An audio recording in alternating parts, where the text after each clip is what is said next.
আমি এক থেকে 1.5 বছর আগে হয়তো আপনাদের চ্যানেলে একটা ভিডিও আছে কোরআনে গাণিতিক ভুল যে সম্পত্তি ভাগাভাগির। হ্যাঁ, ওই বিষয়ে আমি আসলে উত্তর দিতে পারবো কিনা জানি না, আমি অতটা জানি না। আমি আমার মতামতটা একটু জানাতে চাই। হ্যাঁ বলেন। সূরা নিসার 11 নম্বর আয়াত। 11 এবং 12 আল্লাহ তো, আমি কি পড়বো?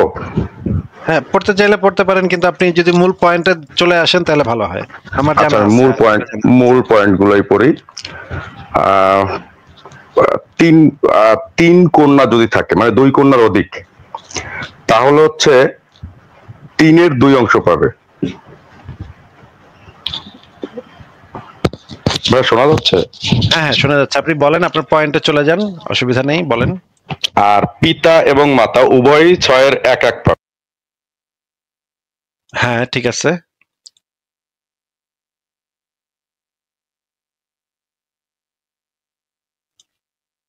এস এম চৌধুরী ভাই, আপনার কথা শোনা যাচ্ছে না।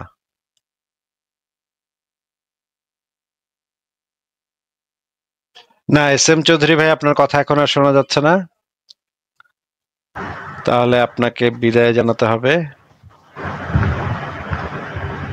এস এম চৌধুরী ভাই, হ্যাঁ এখন শোনা যাচ্ছে, এখন আবার শোনা যাচ্ছে, বলেন। পিতা মাতা 2 জনে উভয়ই 6-এর 1 পাবে। আমরা যদি এই পিতা মাতার 2 জন যদি 6 ভাগ না করে যদি 3 ভাগে দিই, 3 ভাগে দিলে 2 জনে মিলে পাবে 1, মানে অর্ধেক অর্ধেক। বিষয়টা তো এরকম। হ্যাঁ আপনি বলতে থাকেন, শেষ করেন। আচ্ছা, আর হচ্ছে স্ত্রী পাবে হচ্ছে 8-এর 1। এখন এইখানে শুধু অঙ্ক দিয়ে মনে হয় হিসাবটা মিলানো যাবে না, এখানে একটু ভাষার ব্যবধান আছে। যেমন কন্যা এবং পিতা মাতার ব্যাপারে বলা হচ্ছে পরিত্যক্ত সম্পত্তির 3-এর 2, পরিত্যক্ত সম্পত্তির 6-এর 1, 6-এর 1। আর শুধুমাত্র স্ত্রীর ওইখানে বলা হয়েছে তোমরা যা রেখে গেছো তার থেকে 8-এর 1। তার মানে স্ত্রীর 8-এর 1 যদি আপনি আগে দিয়ে দেন, তারপরে স্ত্রীর অধিকার না থাকলে তখন ওই সম্পত্তিটা হয়তো বা পরিত্যক্ত বলে গণ্য হবে। ওই পরিত্যক্ত সম্পত্তি, এরকম তো কিছু ভাই সাহাবীরা তো এইভাবে ফলো করে নাই, কারণ এই সাহাবীরা আসলে হইছে কি, ওটা তো হইছে সাহাবীদের আমলে। এখন ভাই আমার মতে আজকে মুক্তিযুদ্ধ গেছে কত বছর আগে, আমরা কিন্তু এই কিছুদিন আগে গেছে মুক্তিযুদ্ধ, অথচ মুক্তিযুদ্ধের সঠিক ইতিহাস কিন্তু আমরা জানি না। এক এক সরকার আসে বা এক একজন আসে, আমরা এক এক রকমের শুনি। সেইখানে কোথায় নবীর আপনি যদি এটা দাবি করেন যে আপনি মানে ওমরের থেকে বেশি ইসলাম বুঝেন, এটা তো ভাই একটা বিপজ্জনক চিন্তা। এটা অবশ্যই আমি কখনোই দাবি করব না, কিন্তু ওমরের ইতিহাস আমি ঠিক জানি এইটা দাবি করতে পারবো না।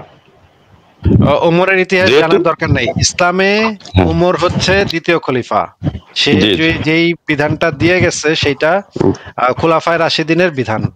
এইখানে তো আপনার বক্তব্য তো সেখানে আমার মতে আমরা যদি কোরআনকে আল্লাহর বাণী হিসেবে ধরি, নবীজির মুখ থেকে বলা হয়েছে, তাহলে ওমর কিন্তু বিধান দেওয়ার কেউ না, বিধান দেওয়ার মালিক হচ্ছে আল্লাহ। বিধান তো কোরআনের বাইরে দ্বিতীয় কোন ব্যক্তি বিধান দেওয়ার অধিকার রাখে না। ভাইয়া, আপনি কি হাদিসকে অস্বীকার করতেছেন? যে সহিহ হাদিস আছে যেখানে ওমর আর আলী মিলে আপনার ইয়েটা করে, আপনার যে কি যেন ওটার নাম যেন কি আছে ভাই, যে আউল নীতি যে করে, এই হাদিসটা কি আপনি অস্বীকার করতেছেন বা এই হাদিসটাকে কি আপনি বাদ দিচ্ছেন? আচ্ছা ভাই, আমি যদি একটু সময় দেন আমি একটু উদাহরণ দিতে চাই। সিম্পল প্রশ্ন উত্তরটা দেন। এই হাদিসটাকে আপনি অস্বীকার করতেছেন বা বিজন করতেছেন? আমি অস্বীকার, আপনি যদি হাদিস আমাকে পড়ে শোনাইতে চান আমি শুনবো, মানবো কিনা সেটা আমার ব্যাপার। কোরআনের সাথে সাংঘর্ষিক হলে আমি মানবো না। 1 2 নাম্বার হচ্ছে তাইলে ভাই ভাই তাইলে ভাই আপনার আলোচনা আমাদের সাথেই না। এসএম ভাইয়া, আপনার আলোচনা হচ্ছে মানে আপনারা কি শুধু হাদিস নিয়ে আলোচনা করবেন? না, ইসলামের কোন পোরশন, মানে ইসলামের কোন অংশ সহি নহে, এইটা আমাদের আলোচনার অংশ না। এইটা নিয়ে আমরা করি না। আমরা এক মুমিনদের সাথে কথা শেষ করছি ভাইয়া। এসএম ভাইয়া, কি কথাটা শেষ হইছে? না আমার কথাটা একটু কমপ্লিট হতে দেন দয়া করে প্লিজ। আপনারা মুমিনরা কোনটাকে সখী মনে করবেন আর কোনটাকে সখী মনে করবেন না, আমরা নাস্তিক হয়ে আপনাকে এই জিনিস বুঝাইতে যাব না, এই জিনিস কনভিন্স করতে যাব না যে আপনার কেন একজন মুমিন হয়ে হাদিস মানা উচিত, সখী হাদিস কেন মানা উচিত। এই কনভারসেশনে এই আলোচনা আমরা জীবনে যাবই না। এইটা হচ্ছে আপনাদের আলোচনা। আমরা যে জিনিসটা দেখবো সেটা হচ্ছে আপনার রেফারেন্স গুলা, ইসলামের যেই রেফারেন্স গুলোকে অথেন্টিক বলে গণ্য করা হয় সেই অথেন্টিসিটির সাথে খাপ খাচ্ছে কিনা। যদি না খায় তাহলে আপনি যদি সহিহ হাদিসের সহিহ মনে না করেন, আপনার মূল আলোচনা, মূল তর্ক বিতর্ক হচ্ছে আপনাদের মুমিনদের সাথে। আপনারা মুমিনরা আলোচনা করবেন, আলোচনা করে নিজেরা বাহাস করে একমত হবেন যে সহিহ হাদিস আপনাদের জন্য সহিহ এনাফ নাকি সহিহ এনাফ নয়। এইটা হচ্ছে আপনাদের মুমিনদের আলোচনা। এই আলোচনায় আমি পার্সোনালি ঢুকতে কোনোভাবেই ইন্টারেস্টেড না, এবং আমি আসিফ ভাইয়ের রিকোয়েস্ট করবো যে এই ননসেন্স আলোচনায় আসিফ ভাইয়ের যেন না ঢুকতে যায়। একটা জিনিস দেখাই, একটা জিনিস আমরা একটু দেখে নিই যে এই বিষয়ে যে পৃথিবীর যে সবচেয়ে প্রতিষ্ঠিত যে আলেমরা আছে সেই আলেমদের যে বক্তব্য, সেই বক্তব্যটা তো আমাদের আগে দেখতে হবে যে এখানে কি বলা আছে। এইটা আমি দেখাচ্ছি একটা বিখ্যাত ফতোয়া গ্রন্থ, এটা মানে কাতার ভিত্তিক একটা বিখ্যাত ফতোয়া গ্রন্থ islamweb.org। এখানে যে জিনিসটা জিজ্ঞেস করা হয়েছিল, একটা প্রশ্ন করা হয়েছিল, এখানে উত্তরটা দেওয়া হচ্ছে। এখানে যে জিনিসটা বলা হচ্ছে, দ্য কেস অফ আউল presented itself during the time of the rightly guided খালিফা Umar ibn al Khattab. It was stated in al Mausuah al Fiqhiyyah. S M Chowdhury ভাই, আপনি একটু এই অংশটা একটু পড়েন তো, লাল বক্সের ভিতরে যে অংশটুকু আছে পড়েন তো একটু।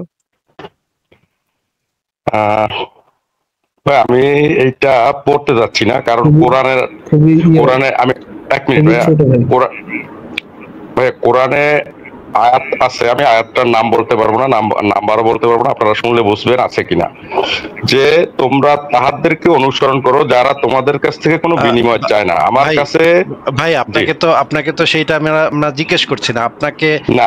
যদি আমরা যদি বুঝতে পারি যে হযরত ওমর যেটা বলে গেছে তার থেকে, ওমরের থেকে বড় পণ্ডিত, কোরআনের সবচেয়ে বড় বুঝদার, ওমরের থেকে বড় বুঝদার বাংলাদেশে জন্ম নিচ্ছে এবং বাংলা ভাষায় সে কথাও বলে, তখন অবশ্যই আপনাকে আমরা আপনি যে বইগুলো লিখবেন সেই বইগুলো আমরা একটা সময় মানে রেফারেন্স বুক হিসেবে অবশ্যই ব্যবহার করব। যখন আপনার বইগুলা যখন মনে করেন মদিনা বিশ্ববিদ্যালয় বা আল আজহার বিশ্ববিদ্যালয় পাঠ্যপুস্তক হিসেবে পড়ানো হবে এবং উপরে লেখা থাকবে যে হযরত ওমরের থেকে ইসলাম বিষয়ে বড় পণ্ডিত এস এম চৌধুরী, বাংলাদেশে জন্ম নেয়া এস এম চৌধুরী, উনি হযরত ওমরের থেকে ইসলাম বেশি বুঝছে, তো এটা যখন লেখা থাকবে এই সৌদি প্রকাশনী থেকে বা আল আজহার বিশ্ববিদ্যালয় থেকে বা মদিনা বিশ্ববিদ্যালয় থেকে, তখন অবশ্যই আপনার কথা আমরা শুনবো এবং ইসলামের অথরিটি হিসেবে আপনাকে আমরা মেনে নিব। কিন্তু আপাতত সেটা তো সম্ভব না ভাই, আপাতত তো সেটা সম্ভব না। কারণ আপনার শেষ হলে আমাকে একটু বলতে দিন। আপনি তো মাঝখানে বারবার এইটি একই কথা বারবার বলতেছেন। আপনার শেষ হওয়ার আগেই তো আপনি 3 বার এটা বললেন ভাই, তাহলে আমি শেষ করবো কেমনে? এই যে এখনো দেখেন বলে যাচ্ছেন, আপনার অথরিটিটা কি ইসলামের মানে কোরআনের আয়াত ব্যাখ্যা করতে আপনার অথরিটিটা কি সেটা আগে একটু বলেন ভাই। আমরা ইসলামের অথরিটি হিসেবে হযরত ওমরকে মানবো নাকি আপনাকে মানবো? ওমর এবং আপনাকে 2 পাল্লায় বসাইলে কোন পাল্লাটা ইসলামের অথরিটি হিসেবে ভারী হবে বলেন আগে। অবশ্যই ওমর। তাহলে ওমর এই যে এখানে বলতেছে, ওমর যেখানে আউল, ওমর এখানে বলে নাই, ওমর এইখানে বলে নাই ভাই, আপনার কথার ভিতরে আমার কথা বলতে হচ্ছে। ওমর এই লেখাটা লেখে নাই। ওমর এই লেখাটা কেন লিখবে? ওমরের এই লেখাটা কেন লিখতে হবে? আমি কিন্তু এই পয়েন্টটাই আপনাকে বারবার বোঝাইতে চাচ্ছি। আপনি এক মিনিট ভাই, আপনি ধরেন মুহাম্মদ যে কোরআনটা লিখছে সেইটার একটা দলিল দেন আমাদের কাছে। মুহাম্মদ তো কোরআন লেখে নাই, সে বলছে ভিন্ন একজন মানুষ লিখছে, মুহাম্মদ তো লেখে নাই, তাই না? তাহলে কোরআনকে আপনি আল্লাহর বাণী হিসেবে কিভাবে গণ্য করতেছেন সেটা প্রমাণ করেন। আমি কোরআনের ভিতরে বিবেক বুদ্ধির বাইরে কোনো কিছু পাই নাই, কিন্তু হাদিসের ভিতরে পাই। সেটা তো আপনার ব্যক্তিগত মতামত, কিন্তু কোরআনটা যে আল্লাহর বাণী সেটার একটা প্রমাণ আমাদের কাছে দেন। এখন ধরেন এইটা তো মানার ব্যাপার, এটা বিশ্বাসের ব্যাপার, যে মানবে সে মানতে পারে।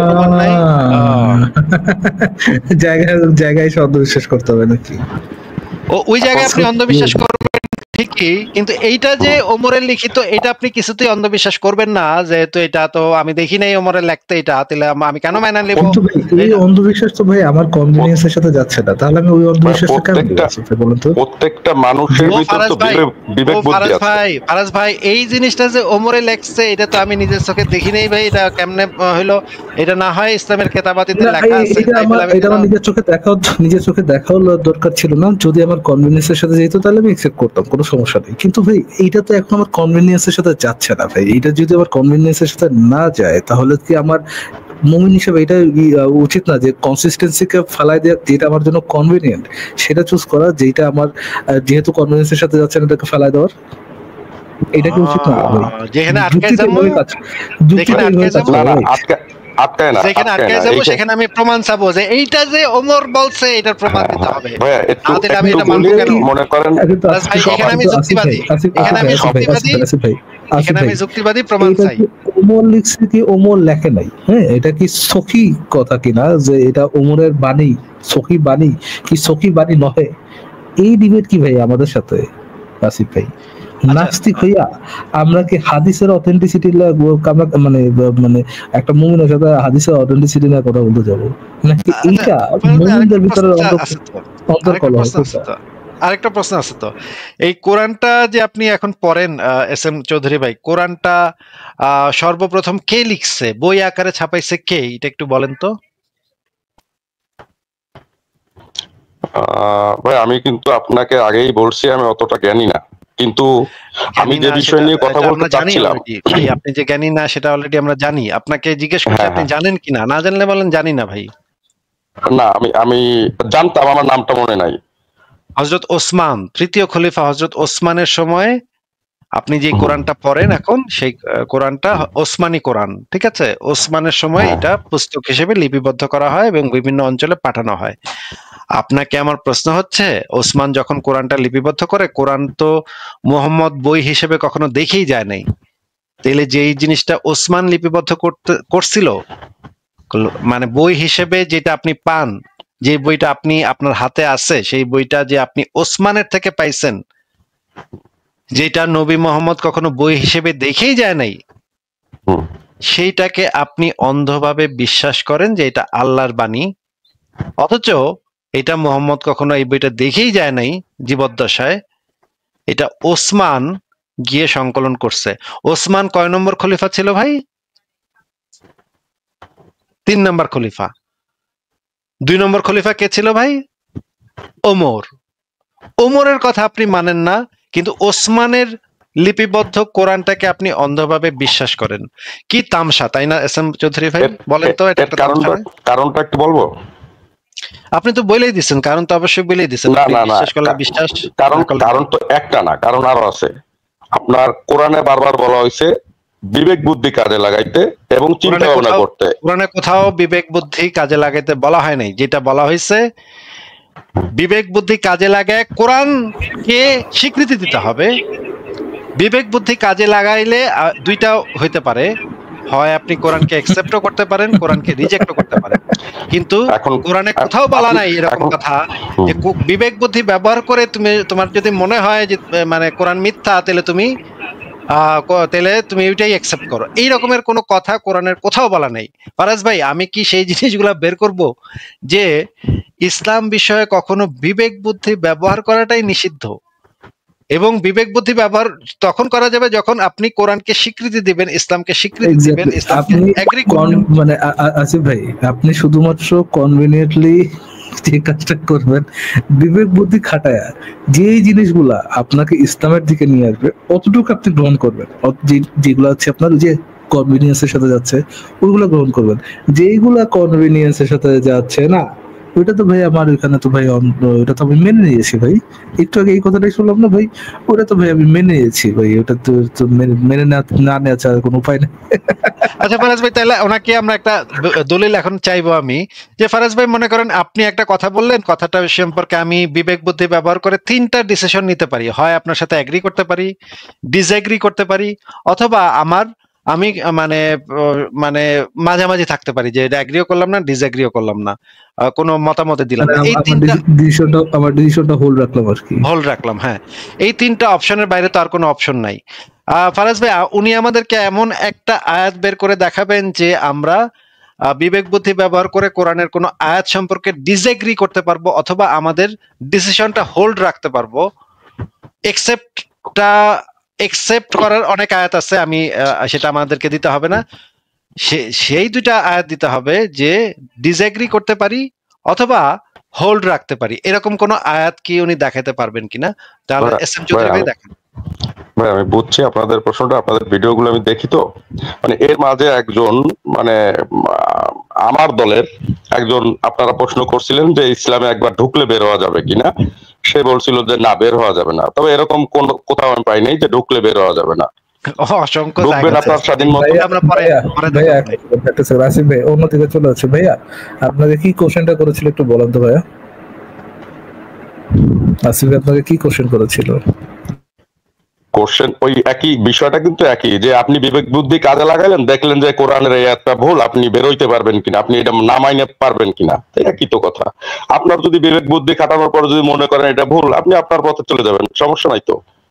এই জিনিসটাই কোরআনের কোথায় বলা আছে যে তোমার বিবেক বুদ্ধি খাটায় যদি মনে হয় যে মানে এটা ভুল, তাহলে তো যাও গা, এটা ছাইরা। এরকম এই জিনিসটা কোথায় বলা আছে যে ভুল পাওয়ার পরও এইখানে থাকতে হবে, বের হইতে পারবে না? কারণ আপনি তো বলেছেন যে বিবেক বুদ্ধি ব্যবহার করতে হবে, তাই না? এই যে আপনি ইয়েটা করলেন, আপনি যে অ্যাসারশনটা করলেন যে বিবেক বুদ্ধি খাটানোর পরে তুমি যদি দেখো এটা ভুল, আপনি এই যে ইসলাম যে ভুল হইতে পারে, যে ভুল হওয়ার একটা অ্যালাউন্স আছে, এইটাই কি ইসলামের কোথাও স্বীকার করে যে ইসলামের কোথাও ভুল থাকতে পারে, বা কারো কাছে মনে হইতে পারে ইসলাম ভুল? আমি সূরা বাকারার আয়াত নাম্বারটা বলতে পারবো না। আমি আমার বিধানগুলোকে এভাবেই তোমাদের কাছে পুঙ্খানুপুঙ্খভাবে বর্ণনা করেছি যাতে তোমরা চিন্তা ভাবনা করতে পারো। কিন্তু কোন হাদিসে তো হাদিস লেখার পরে লাস্টে বলে না যাতে তোমরা চিন্তা ভাবনা করতে পারো। জিজ্ঞেস করে কি আর শারিন্দা বাজায় কি আছে ভাই? আমি জিজ্ঞেস করলাম কি আর উনি বাজাইলোটা কি?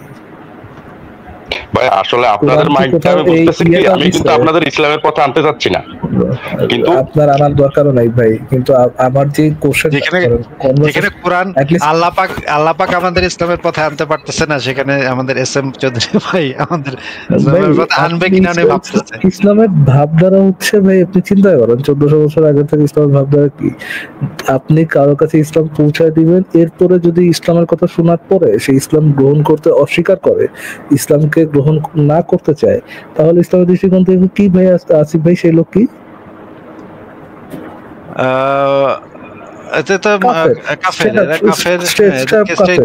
কাফের মানে কি আসিফ ভাই? কাফের মানে কি? অস্বীকারকারী, সত্য গোপনকারী, সত্য অস্বীকারী, সত্য গোপনকারী। মানে ইসলাম অলরেডি সত্য, আপনি জাস্ট প্রিচ করবেন এটা সত্য, এটা সত্য হওয়া ছাড়া আর কোনো অপশন নাই। এটা অ্যাজ ইফ এমন একটা ভাব যে ইসলাম হচ্ছে প্রতিষ্ঠিত সত্য একটা জিনিস, আপনি খালি পৌঁছায় দিবেন, এরপরে যদি সে ওই প্রতিষ্ঠিত সত্য গ্রহণ না করে তাহলে সে কাফের, সে নিকৃষ্টতম প্রাণী, এবং সে মরার পর আজীবন জাহান্নামে পূর্বে। আমরা যে জিজ্ঞেস উনি যে আমাদেরকে এই কোশ্চেনটা করলো যে ভাই ইসলামে তো কোথাও বলে না এই যে তোমার কাছে তোমার দৃষ্টিকোণ থেকে যদি এটা মিথ্যা মনে হয় তাহলে তারপরও তোমার ওটা গ্রহণ করতে হবে। ভাই আপনি যে মিথ্যা মনে হয় ওই প্রশ্নটা বলছেন, এইটাও কি ইসলাম আত্মল করে যে কারো কাছে ইসলাম মিথ্যা মনে হইতে পারে? আমার কোশ্চেনটা কি আসিফ ভাই খুব টাফ কোশ্চেন, মানে বুঝাটা কি খুব সমস্যা? ফারাজ ভাই আমি একটু না আমি কিন্তু এরকম একটা অ্যাপ পাইছি যে আপনার কথা যদি তারা না মানে। এক সেকেন্ড ভাই, আমি একটু ইসলামের একটা যে মৌলিক বিষয় সেই বিষয় দুইটা, অনেকগুলো ভিডিও আছে আমাদের কাছে, অনেকগুলা মানে হাদিস আছে আমাদের কাছে যেখানে পরিষ্কার ভাবে বোঝা যায় যে ইসলামে জ্ঞান বুদ্ধি বিবেক বুদ্ধি কাটানো সম্পূর্ণভাবে নিষিদ্ধ। ইসলামে যে আপনি যে জ্ঞান বুদ্ধি বিবেক বুদ্ধি খাটানোর কথা আপনি যে বললেন, আপনি একটু বলেন তো যে পরকাল যে আছে এই বিষয়ে বিবেক বুদ্ধি খাটায় আপনি কিভাবে শিওর হয়েছেন যে পরকাল আছে?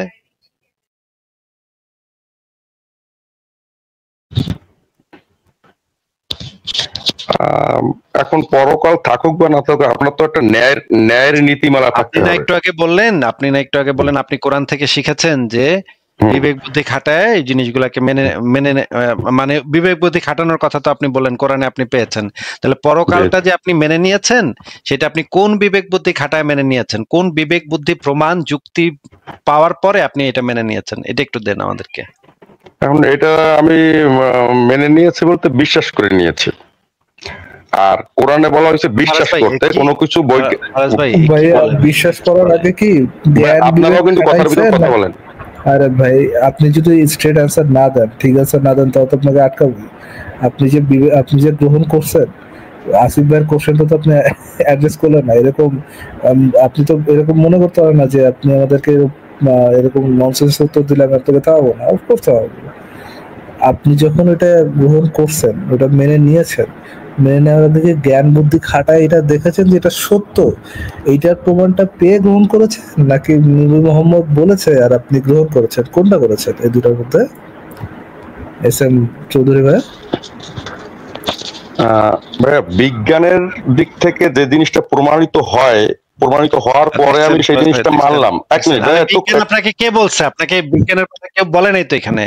আপনাকে জিজ্ঞেস করেছি যে পরকাল যে আছে, আপনি তো কোরআন থেকে শিখেছেন যে বিবেক বুদ্ধি ব্যবহার করে তারপরে যাচাই করে দেখতে, তাই না? এই যে পরকাল যে আছে, কোন বিবেক বুদ্ধি যুক্তি প্রমাণ ব্যবহার করে আপনি পরকালের প্রমাণ পেয়ে এটাকে মেনে নিয়েছেন? ধরেন একটা মানুষ সৎ কাজ করতেছে আর একটা মানুষ অসৎ কাজ করতেছে, দুইটা মানুষই কি সমান হবে? কোথাও সমান হবে কি হবে না এটা কেউ এখানে বলে নাই সমান হবে, কেউ এটাও বলে নাই সমান হবে না, এটাও বলে সমান হচ্ছে না, হবে সমান হবে, এটাও সমান হচ্ছে না, কোন জায়গায় গিয়ে সমান হবে এটাও এখানে কেউ বলে নাই, সমান হবে না এটাও এখানে কেউ বলে নাই। আপনাকে জিজ্ঞেস করেছি যে আপনি কোন প্রমাণ যুক্তি বিবেক বুদ্ধি ব্যবহার করে পরকালের প্রমাণ পেয়েছেন? কোন বিবেক? কি আমার বিবেকই তো বলে যে লোকটা অন্যায় করে আর যে লোকটা ন্যায় করে সেই লোকটা তো কোথাও না কোথাও বিচার তো হবেই, এর বিচার তো এক জায়গায় না কিন্তু হবেই। মানে এইটা আপনি ব্যবহার করেছেন, এই বিবেক আপনি ব্যবহার করেছেন। প্রমাণটা কি ভাই? আরে ভাই রে ভাই, এইটারই তো প্রমাণ দিতেছি যে ভাই কোথাও না কোথাও প্রমাণ হবে। এটা প্রমাণটা কি? মানে একটা অফিসে দুইটা কর্মচারী, এটা যে হবে, এই যে আপনার যে মনের ইচ্ছাটা যে এটা হবে, এইটারই প্রমাণ চাওয়া হচ্ছে। এটা কি কোনো প্রমাণ আছে নাকি জাস্ট আপনার মনের ইচ্ছাটা? এটার প্রমাণ তো আমার বিবেক, আপনার মনে তো আমার বিবেক, আপনার মনে যে এই ইচ্ছাটা আছে এটা আমরা বুঝতে পেরেছি আপনার কথা থেকে, কিন্তু এটা যে বাস্তবে এইটা যে হবে এটার কোনো প্রমাণ কি আপনার কাছে আছে? বাস্তবে ভবিষ্যতে কি হবে তার প্রমাণ দুনিয়ার কারো কাছে নাই। এখন আমি যদি একটা মতামতের ভিতর থেকে যদি ভালো থাকতে পারি, আপনার কাছে নাই এসএম ভাইয়া? ও আচ্ছা আচ্ছা আচ্ছা, ভালো থাকতে পারেন আর কি, মানে আপনার ভালো ফিল ভালোভাবে সৎভাবে চলতে পারি আর কি। সৎভাবে চলতে পারেন না পারেন ওটার উপর তো কোনো আপনি সৎভাবে চললেন কি চললেন না এইটার উপর বেস করে তো কোনো জিনিসের কোনো দাবির অস্তিত্ব মানে কোনো দাবির সপক্ষে প্রমাণ নির্ভর করে না যে এই আপনি সৎভাবে চলতেছেন এই জন্য এটা সত্য, এটা প্রমাণ আছে, আপনি অসৎভাবে চলতেছেন এই জন্য এটা প্রমাণ নেই। জিনিসটা তো এরকম না। একটু আগে বলেন আপনি ভবিষ্যতে কি হবে না হবে এটা তো কারো কাছে প্রমাণ নেই, মানে কি আপনার কাছেও প্রমাণ নেই। তার মানে কি আপনি জ্ঞান বুদ্ধি বিবেক সিবেক ব্যবহার না করিয়াই আপনি মনে করতেছেন এইটা মানলে যেহেতু আমার ইয়েটা ভালো চলতেছে, আমার আমার চরিত্র ভালো থাকতেছে, এই জন্য আমি এটা গ্রহণ করলাম। ভাই আপনি এটা গ্রহণ করছেন ঠিক আছে, কিন্তু ভাই গ্রহণ তো ভাই অন্ধবিশ্বাস করেই করলেন যে ওটার ভবিষ্যতে কি হবে না হবে আপনার কাছে প্রমাণই নেই। আপনি যে বলতেছেন আপনার কাছে আর কোরআন জ্ঞান বুদ্ধি ব্যবহার করতে বলছে, আপনি তো ভাই জ্ঞান বুদ্ধি ব্যবহার করে পরকাল মানতেছেন না ভাইয়া। যতই পেঁচান আলটিমেটলি তো আপনার উত্তর এখানে, ভবিষ্যতে কি হবে এটা কারো কাছে কোনো প্রমাণ নাই। তার মানে আপনি কিছু কিছু আপনার মানে ইসের সাথে যেগুলা যায় সেগুলাতে আপনি অন্ধবিশ্বাস করেন, কিন্তু যেখানে দেখেন আপনি কন্ট্রাডিকশন সেখানে আপনি বলেন যে ওমর যে এটা লিখছে এটার প্রমাণ দিতে হবে, এটা যে ওমরই লিখছে এটার প্রমাণ কোথায়, এটার তো কোনো প্রমাণ নেই। অথচ ওমরের পরে যেই খলিফা আসছে সেই খলিফার কোরআনটা আপনি ঠিকই বিশ্বাস করেন, তাই না ভাই? যে কোরআন লিপিবদ্ধ করছে সে নবীজির হুকুমে কোরআন লিপিবদ্ধ করছে, হাদিস কিন্তু নবীজির হুকুম করে। এই জিনিসটা একটু দেখান, নবী কখনোই হুকুম দেয় নাই কোরআন লিপিবদ্ধ করতে। ফাইজলামি করেন নাকি ভাই? কোরআন নবী যে এটা রেফারেন্স দেখান, রেফারেন্স হাদিস দিয়ে দেখাবেন? না কোরআন দিয়ে যে কোনো জায়গা থেকে দেখান, যে কোনো জায়গা থেকে দেখান, আপনার যে কোনো জায়গা থেকে ইচ্ছা দেখান। আপনি দেখানো শুরু করেন, তারপর ওটাকে ক্রিটিসাইজ করবো আমরা। দেখান ক্রিটিসাইজ করা কি নাস্তিকের ধর্ম? নাস্তিকত্ব আমি মনে করি একটা ধর্ম। আমি মনে করি নাস্তিকতা ধর্ম, ধর্ম অর্থ হচ্ছে কর্ম। আমি মনে করি আমি আপনার বাপ। এটা যদি মনে করাতে কোনো আব্দুল্লাহ যায় না, আসে না। আপনি ভাই আল্লাহর হস্তে প্রমাণটা দিয়ে শুরু করেন। আপনার কাছে এটা কি প্রমাণ আছে? আর কোনো কথা, মোহাম্মদ যে কোরআন লিপিবদ্ধ করতে বলছিল এইটার রেফারেন্সটা দিয়ে একটু শুরু করেন ভাই। গ্রন্থ হিসেবে মোহাম্মদ একটা গ্রন্থ হিসেবে লিপিবদ্ধ করতে বলে গেছিল মোহাম্মদ। এই জিনিসটা দেখাইতে পারলে যান, আপনি জিতা গেছেন, যান। এখন এই জিনিসটা তো হুট করে এভাবে দেখানো যায় না। চ্যাম্পিয়ন হওয়া আপনার একদম কাছাকাছি চলে আসেন চ্যাম্পিয়ন হওয়ার। দেখেন ভাই, না চ্যাম্পিয়ন এখানে সাথে সাথে আপনি চ্যাম্পিয়ন হবেন। হারা জেতার তো কিছু নাই। আমি জিতলে কি হবে আর হারলে কি হবে? আমি হার স্বীকার করে নিয়ে এই মুহূর্তে দুনিয়ার সকল ভিকটিম কার্ড তার পাশে থেকে বের করে আইনে প্লে করবেই, ওখানে রাখবে, কিন্তু যেটা সে করবে না সেটা হচ্ছে দেখাবে না। আসিফ ভাই বেড লাগবে না এটা নিয়ে আপনি আমার সাথে? ভাই এরকম তো এ কেন সারা পৃথিবীর কোন মুমিন আইসা এই রেফারেন্স দেখাতে পারবে না, তো এটা তো নাই। আচ্ছা ভাইয়া, তাহলে আপনারা একটু রেফারেন্স দেখান যে মানুষ সৃষ্টি না। মানুষ সৃষ্টি না, এটা কই থেকে আসছে? কি না, সবকিছু আমাদের সৃষ্টি বললে রেফারেন্স দেখাইতে হবে, আর সৃষ্টি না বললে রেফারেন্স দেখাবেন না, সেটা কেমন কথা? সৃষ্টি না, মানুষ তো জন্ম নিছে, এই জিনিসটা তো আমরা দেখতেই পাচ্ছি ভাই। আপনি যদি সৃষ্টিতে বিশ্বাস করেন আর সৎকর্মে বিশ্বাস করেন, আপনি তো নাস্তিক। প্রসঙ্গ চেঞ্জ করতেছেন ভাই, প্রসঙ্গ চেঞ্জ করতেছেন কেন? আপনি এর প্রমাণটা দেখান, আপনি যে দাবিটা করছেন এর সম্পর্কে প্রমাণটা দেখান। যদি না থাকে তাহলে বলেন প্রমাণটা নাই ভাই। এসব ভাইয়া না, প্রমাণটা নাই। আমি তো পুরো কোরআন তো আমার মুখস্থ না যে আমি বলবো প্রমাণ নাই। আচ্ছা, তার মানে কোরআনের মধ্যে আছে যে মুহাম্মদ যে বলছে যে কোরআন লিপিবদ্ধ করার জন্য।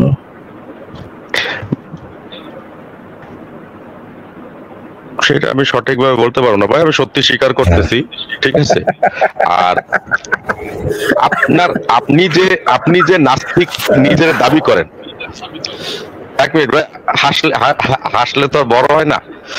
আপনি যে নিজের নাস্তিক দাবি করেন, আপনি যদি মনে করেন আপনি সৃষ্টি, আপনার স্রষ্টা আছে, এক মিনিট ভাইয়া, আপনি যদি মনে করেন আপনার স্রষ্টা আছে এবং আপনার কর্ম যদি হয় সৎ, তাহলে তো আমি মনে করি আপনি নাস্তিক না, আপনি তো ধার্মিক, যে কোনো একটা ধার্মিক লোক।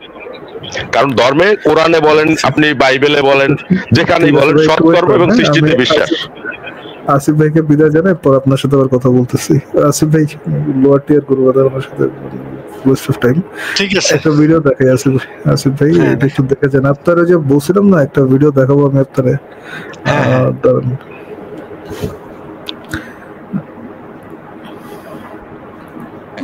क्या नाम है तुम्हारा? मेरा नाम रुचिका है। सिर दर्द हो रहा है? हाँ, सही में हो रहा है? बहुत ज्यादा हो रहा है, बहुत ज्यादा। मेरे को मोशन वो थोड़ा सिकनेस है, मोशन सिकनेस, तो मेरे को सर दर्द और वॉमिटिंग फील। इलाज करा रहे हैं? इलाज क्यों, मोशन वो है ना सिकनेस। डॉक्टर साहब ने क्या बताया? डॉक्टर के पास गई नहीं हूँ अभी। डॉक्टर भी है, उनको भी दिखा देंगे। दर्द कहाँ हो रहा है? सर में।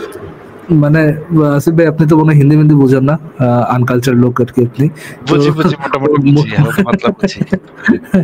তো পিচ্ছি বেটা বলতেছে যে তার মাথা ব্যথা হইতেছে এবং সে ডাক্তার দেখা নেই, ওই বাবার কাছে আসছে যে সে মাথা ব্যথাটা ঠিক করে দেবে। তো বাবা বলে কি, इसमें देखो कहाँ दर्द हो रहा है?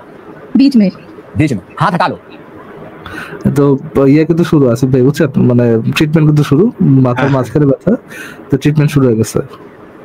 कहाँ है देखिए? बीच में। हाथ हटा लो। कहाँ है देखिए? हो रहा है अभी। अच्छा अब बताएं। नहीं हो रहा है अभी। आपके कहीं तक नहीं हो रहा है? हो रहा है। नहीं हो रहा, मैं प्रमाण दे रहा हूँ, चैलेंज दे रहा हूँ। बट তুই ঘটনা ভাই, তোমার পেট মিথ্যা বলছে। কৌশল আমি সেম জিনিসটা দেখছি ভাই। वो दर्द मेरा है तो मुझे तो पता नहीं नहीं दर्द हो नहीं ना, इधर आ जा निकल के, आ जाइए निकल के, आ जाइए। ये आपने जो है मतलब वो कह रहे हैं वो बार-बार डिश करके खींच दे रहा हूं। वो म्यूजिक वाला सही था जी, डिश करके खींचा उन्होंने। बस अब यहाँ पे आ जाओ, खड़े रहें, माइक पकड़ा दो इसको बाबा, माइक पकड़ा दो, अब बात करो बाबा से। अब कहाँ दर्द हो रहा है बीच में? अब बताओ, अब बताएं। मुझे दर्द हो रहा है। बिल्कुल नहीं हो रहा, मैं प्रमाण देकर कहता हूँ, मशीन लगा ली जाए, मैं प्रमाण दे रहा हूँ।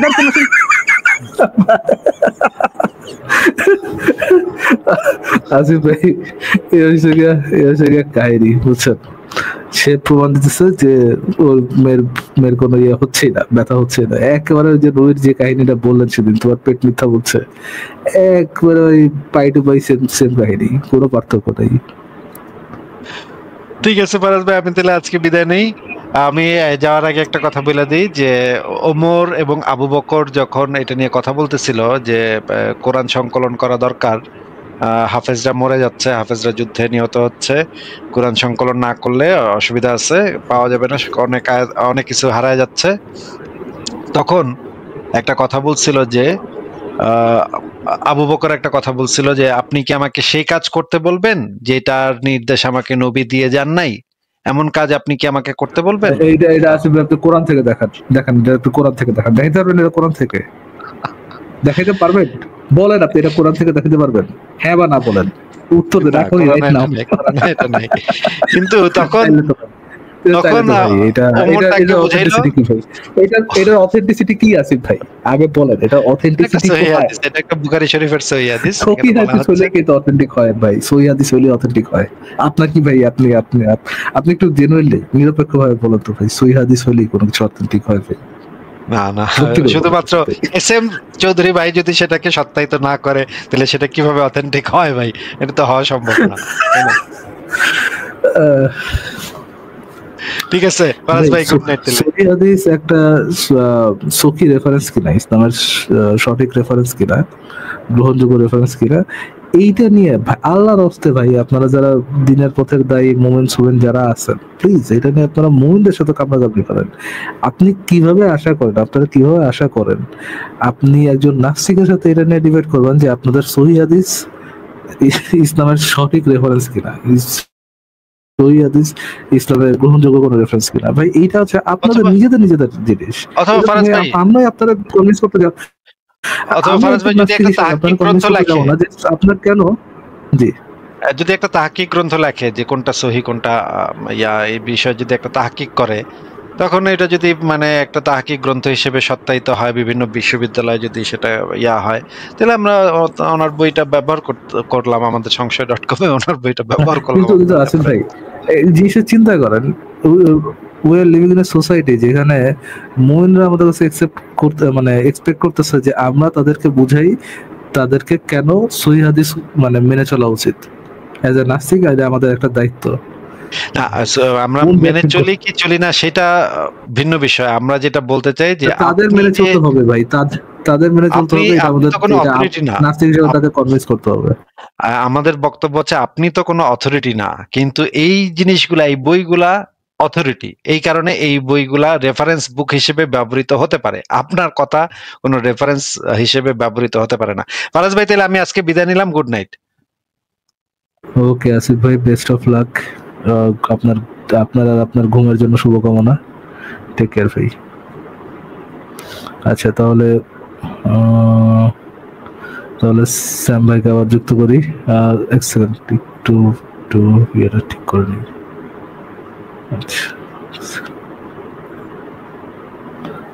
আচ্ছা এসএম ভাই একটা সেকেন্ড একটু হোল্ড করেন, আমি একটু ইয়েটার থিমটা ঠিক করে নিই।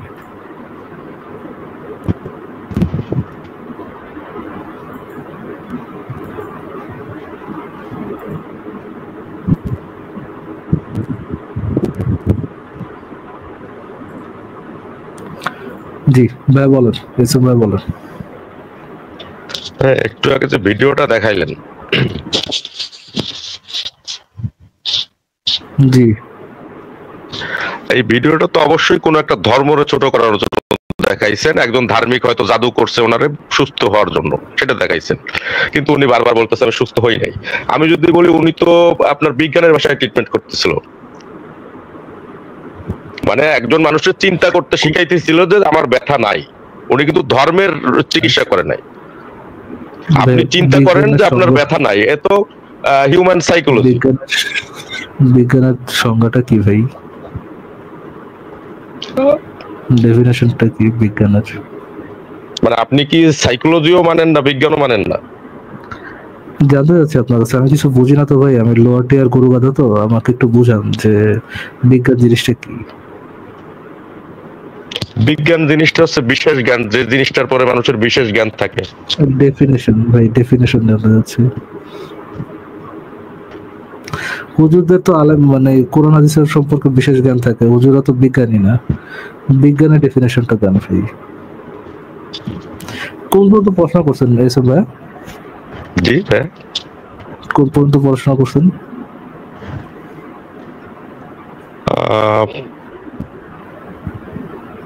পড়াশোনার সার্টিফিকেট দিয়ে কথা বলতে হবে, শিক্ষিত আর জ্ঞানী কিন্তু আলাদা জিনিস। খুব ভালো জিনিস ভাই, কোন পর্যন্ত পড়াশোনা করছেন? আমার মনে হয় না যে পড়াশোনার সার্টিফিকেটটা দরকার আছে। আচ্ছা, থ্যাংক ইউ এস এম ভাই, যুক্ত হওয়ার জন্য ধন্যবাদ। আমরা তাহলে নেক্সট ক্লাসে যুক্ত হই, কথা বলে ভালো লাগলো। Take care.